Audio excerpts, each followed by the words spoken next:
Chromebook qui permet d'annoter des PDF et c'est un outil qui est intégré dans le Chromebook. Par exemple, là, mettons que je suis un élève, là, j'ouvre mon Classroom, je vois que mon enseignant m'a proposé un devoir et que c'est un PDF. Donc, au lieu de cliquer sur le devoir puis dire « Ouvrir dans », ce que je fais, c'est que je sors de Classroom et dans mon Chromebook, je vais aller ouvrir l'outil Galerie. Donc, je m'en vais dans le lanceur d'application qui est dans le coin inférieur droit et je vois l'outil Galerie. Je peux, si c'est un outil que je veux utiliser souvent, en cliquant 2 doigts sur le pavé tactile ou le bouton droit de la souris, je peux venir faire épingler sur l'étagère, ce qui fait que vous voyez maintenant, je n'aurai pas besoin d'aller dans le lanceur d'application. L'application va être directement dans mon étagère ici en bas. Donc, l'élève peut cliquer et il accède directement à Galerie. Donc, ça, c'est un petit truc juste pour les applications que l'élève utilise souvent. Dans Galerie, on a différentes choses qu'on peut faire.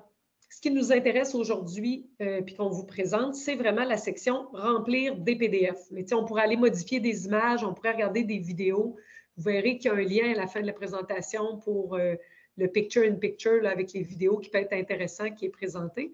Mais nous, aujourd'hui, donc, c'est remplir les PDF. Alors, je clique sur « Ouvrir un PDF » et là, ça va me donner accès à tout le contenu de mon Chromebook. Donc, si c'était un PDF que j'ai téléchargé, je le trouverais dans mes téléchargements. Et là, dans ce cas-ci, si on dit que c'était mon devoir qui était déposé dans Classroom, bien là, l'élève, d'abord, il va prendre conscience que s'il est dans Google Classroom, il y a nécessairement un dossier Google Classroom qui s'est créé tout seul dans son Drive. Donc, ça peut être intéressant de savoir que tout ce qui est déposé dans Classroom, il a accès directement dans son Drive aussi. Donc, il va venir explorer son Drive, il va venir voir ici son dossier Google Classroom et à l'intérieur du dossier, il va aller choisir son cours. Donc, ici, mettons, je prends Midi Pédago et je m'en viens chercher le devoir que mon enseignant a déposé et je l'ouvre dans Galerie. Une fois que j'arrive dans Galerie, les outils sont vraiment très simples. Donc, je peux… Ah, là, c'est mes annotations de tantôt qui sont restées là. Donc, comme vous pouvez voir, je peux faire différentes choses. Donc, je vais recommencer avec vous. Donc, je peux prendre ici l'outil de la boîte de texte. Je vais pouvoir choisir la police, la grosseur d'écriture, le style. Je peux venir mettre en gras, en italique, la couleur de mon texte. Donc, admettons que bon, je viens de choisir du vert et je clique. Et là, vous voyez, j'ai une boîte de texte qui apparaît.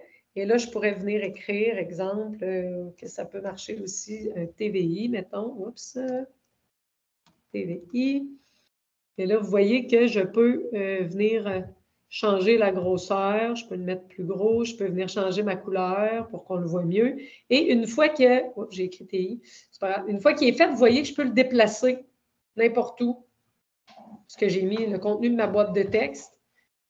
Et si je veux l'effacer, je peux soit l'effacer une lettre à la fois ou encore venir sélectionner la boîte de texte directement. Puis en cliquant sur Backspace, il s'efface au complet. Donc ça peut être des annotations faites avec le clavier.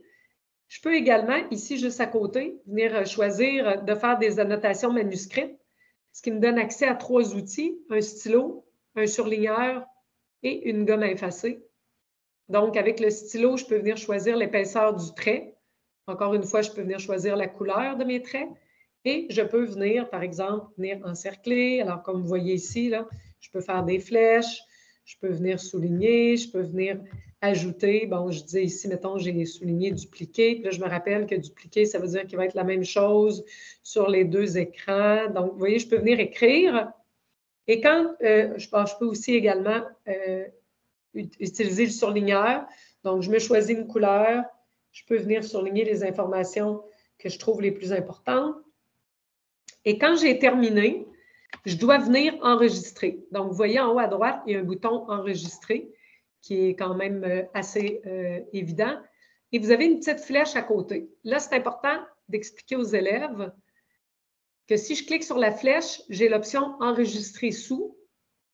Sinon, je clique sur le bouton bleu « Enregistrer ». Donc, la distinction entre les deux, c'est que si je fais « Enregistrer sous », ça va créer une copie de mon PDF. Donc, je vais garder l'original. Je vais avoir une copie que je vais pouvoir renommer et ranger quelque part dans mon Drive comme je veux. Dans le cas où c'est un devoir que l'enseignant a déposé sur Google Classroom, si on veut que l'enseignant récupère la copie annotée, c'est très important de faire enregistrer et non enregistrer sous, parce que ce n'est pas une copie qu'on veut, on veut vraiment venir écraser l'original pour que l'enseignant voit les annotations.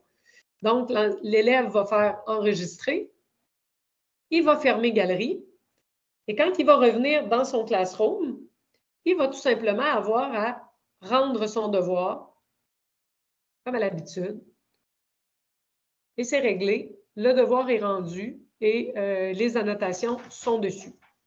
Donc, si je reviens dans la présentation, vous allez avoir accès à cette présentation-là. Elle va être déposée sur le site Internet.